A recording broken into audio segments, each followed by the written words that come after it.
Alrighty guys, so today is a very special treat because I just recently got this new toy right here. And this is one of those Tascams DR40, as you can see right here.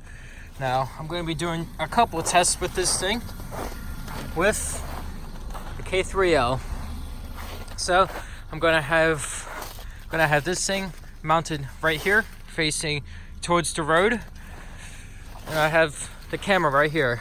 Now I've been using this camera ever since I got it, which was back in 2011, and this is the HSE HMX20C, which is a pretty good camera.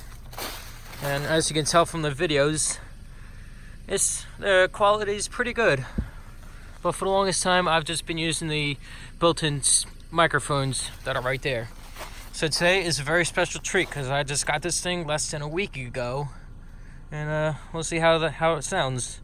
I'm going to be doing two tests with this thing. First one is in the X5 position. That is where the two condenser microphones are pointing towards each other.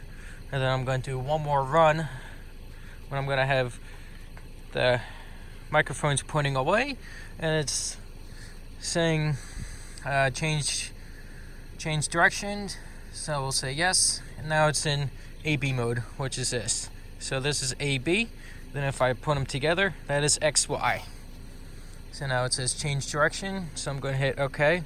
So now I'm going to put this on a tripod, turn the camera on, and take her out for a run. Here we go.